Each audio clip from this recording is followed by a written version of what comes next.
नमस्कार स्वामी भक्तांनो, आज आम्ही तुम्हाला स्वामी समर्थांचा असा एक चमत्कारिक मंत्राबद्दल सांगणार आहोत, जो मंत्र तुमच्या नशिबाचे दारे उघडेल. पण व्हिडिओला सुरुवात करण्यापूर्वी तुम्ही जर पहिल्यांदाच आपल्या चॅनेलवर व्हिडिओ पाहत असाल तर चॅनेलला नक्कीच सबस्क्राईब करा.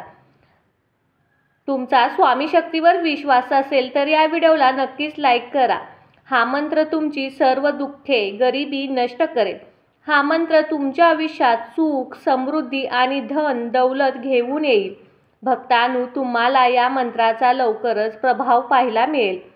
त्यासाठी तुम्हाला हा मंत्र संपूर्ण 108 वेळा ऐकायला हवा. भक्तांनो, तुम्ही हा मंत्र फक्त दिवसातून एकदा जरी ऐकला तरी या मंत्राचा चमत्कार तुम्हाला पाहायला मिळेल. आम्ही गॅरंटी देऊन सांगतो की या मंत्र चमत्कार पाहिल्यानंतर तुम्ही आश्चर्यचकित व्हाल.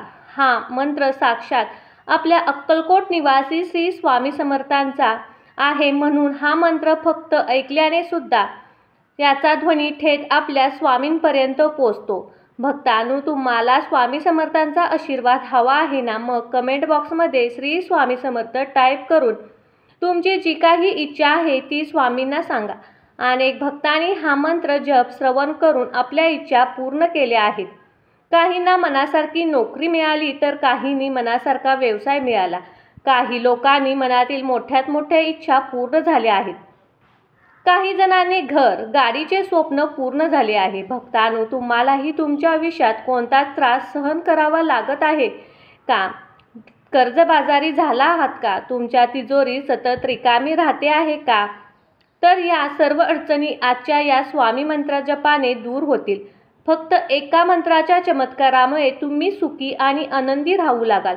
भक्तांनो, या मंत्र चांगल्या प्रभावासाठी तुम्हाला हा मंत्र संपूर्ण ऐकावा लागेल. हा मंत्र अर्धवट सोडला तर याचा प्रभाव क्षीण होऊ लागेल. म्हणून अर्धवट न सोडता जितका श्रद्धेने या मंत्राचा जप कराल तितकाच स्वामींचा आशीर्वाद तुम्हाला परत मिळणार आहे. भक्तांनो, ज्या क्षणी आपल्या अंतःकरणातून एखादी गोष्ट मागितली जाते तेव्हा संपूर्ण ब्रह्मांड ती गोष्ट पूर्ण करतो व स्वामी आपल्या पाठीशी उभे राहतात. स्वामी समर्थ महाराजांची ती इच्छा पूर्ण करतात. स्वामी हे श्रद्धेवर विश्वास ठेवा. भक्तांनो, आजच्या या पवित्र क्षणी तुमच्या मनातील सर्व इच्छा पूर्ण होऊ शकतात.